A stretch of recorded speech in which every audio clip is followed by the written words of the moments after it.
Afternoon, folks. We're here working on our little sailboat shack. We're putting in a free floating deck with some posts that has a little tin roof over the top of it. And just a few tips on when you're working with this 2x6x lumber. You can go to the lumber yard. You try to get the straightest board that you can that doesn't have any twist or cup or crown. But sometimes you come home and you find a board that might have a little bit of cup in it.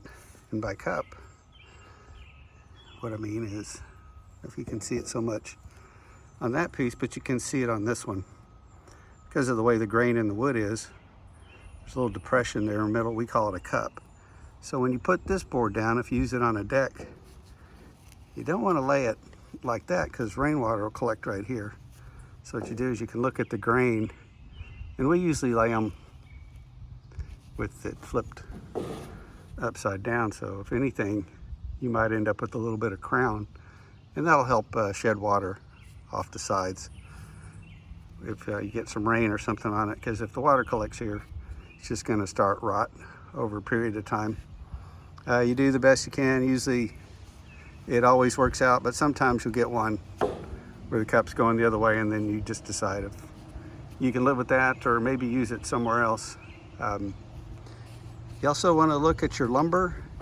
Sometimes the good lumber yards, they'll look at it as they're putting it on your trailer, and you can pick it up and look down the edge and see whether it's straight or if it's going off to one side or the other. Once again, decide how much you can deal with. This one starts tailing off to the left a little bit, and so when we put it down, we may start nailing on this end, and we'll try to keep an even space between the two. And then we get to where the space is widening out, you can take a crowbar or some type of lever and move it over to where you want. And the wood's usually pretty good about staying there once you get it moved over. We like to use exterior grade deck screws. Sometimes you might even have to put another board next to it, so you have something to pry against to get it to move into the spot you want it. If you can, take a look at your lumber when you first get it. You might have some that's got a serious, bit of crown to it, where it's, when you turn it on its side, it looks like an arch bridge. And you can look around and see, well, this is a 16-footer. Do I need some 8-footers or 4-footers somewhere? And so if you cut this board into smaller sections, you don't have as much crown to deal with. We've got one board over here that did have a little bit of crown, and what we like to do, it's this joist right here running underneath, and what we like to do is put it where the crown comes up, because then when you add, how many are we going to do, 32 other 2x6 pieces of lumber on top of it, it'll push that crown down over a period of time.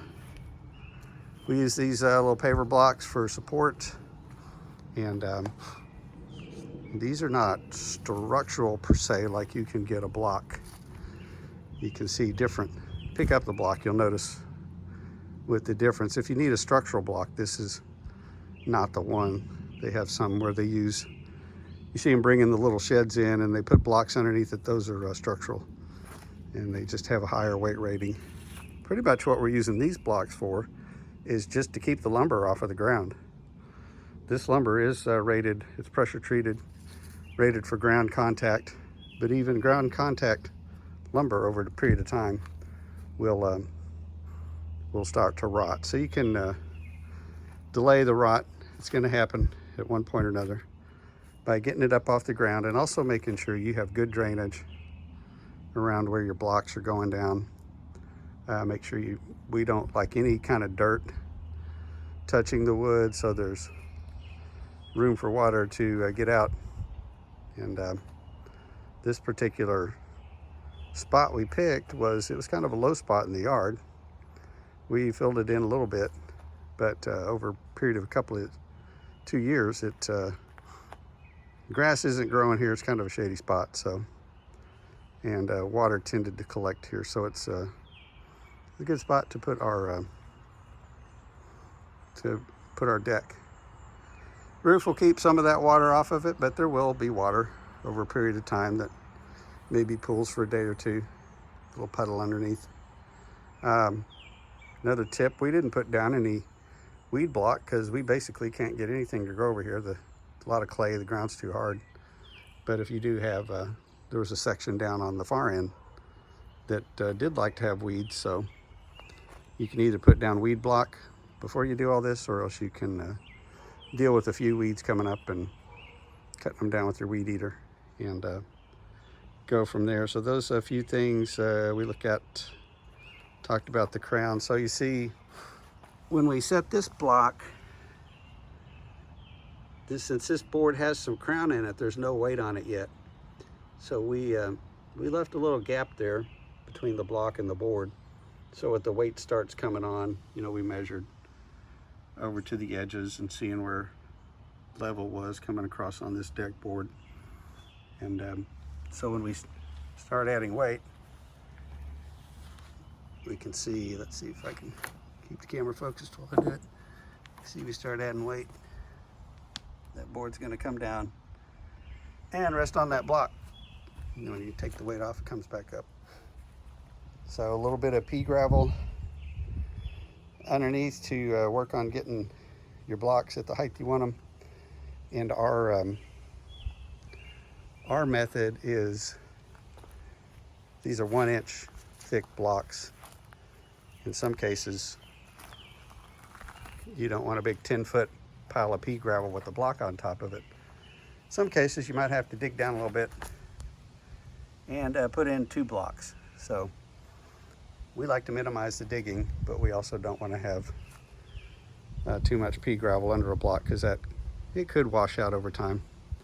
But you know, we'll back up to what it is we're building. We're just building a little shack to put some sailboats under, so that all the dirt and dust, making up new words, dirt and dust don't get on them, bird poop, tree leaves, especially pine sap or some of these pecan and pin oak trees. They throw off some really nasty stuff that turn your boats black if you're not keeping on top of them and rinsing them off every day. So does it have to be perfectly level, perfectly square, perfectly plumb? No. If you build it that way, will it stay that way over a period of 10 or 15 years? No, probably not. But will it fall down? No, it won't do that either. So this has worked for us in a couple other places. The 2x6, we leave a pretty sizable gap there because we don't want water collecting. If we put the boards, butted the deck boards right next to each other, water could collect, debris could collect, and we just as soon it run on through and find its path down below, and it can lay below and do its thing. And what we use for the gap, normally, sometimes we'll take the head of a screw and just put the head of the screw we're using right between each board as a general method of getting the gap we like. And the boards will dry up a little bit, so if you don't want quite this wide a gap, you might put them a little closer together. As the board dries, it'll shrink pretty much in all dimensions, not so much lengthwise, but side to side, it'll shrink. But we start off with just a general mark. In fact, you can still see it from what we put these down. We put a little Sharpie mark every 6 inches just to kind of know where the boards start off. Put that down on both ends, get the board going, and then off we go. In fact, this little chunk here, we haven't even finished nailing it or screwing it all the way down because, well, honestly, we don't really need to. It's doing what it's supposed to do. But you can see where the gap's got a little bit narrower here. So once again, if we wanted to make that gap wider, and we could just take, I call it a tiger paw. It's like a mini crowbar, and put it in there and wedge it over a little bit, shoot some screws in down into the joist below. So that's our little project expansion. This first little covered area is called our Sunfish Shack. The one next to it will be the sailboat shack, and we've got a few more boats sitting around the yard, and we'll get them under cover. And we like it will be up off the deck approximately whatever the height of your block plus your 5.5 or so inches for your 2x6, and then your deck board. You'll be close to 8 inches off the ground. So we do that. We do a little ramp is how we deal with rolling the boats up there. It's 3 foot long with a little 45 cut underneath it, and a little 2x4 that runs underneath as a ledger, and we can just screw into that. Or it's about the right size for a step. If you just want to put some blocks there, maybe have temporary ramps.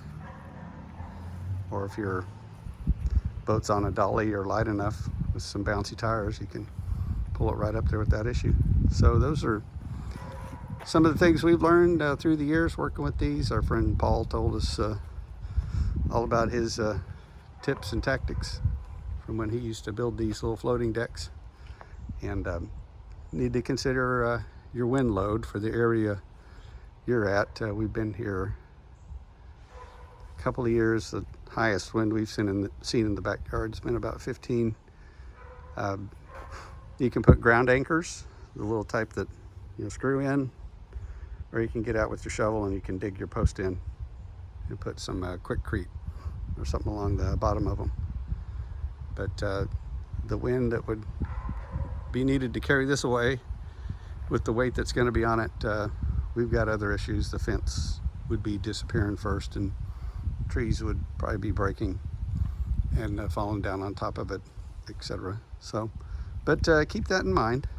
And also when I know some of you folks are out there going, man, your joists are way too far apart to support that, and spans too far. So we're talking joists, this little piece right here. We're putting a little 400-pound trailer on it, and using 2x6 instead of regular 5/4 decking.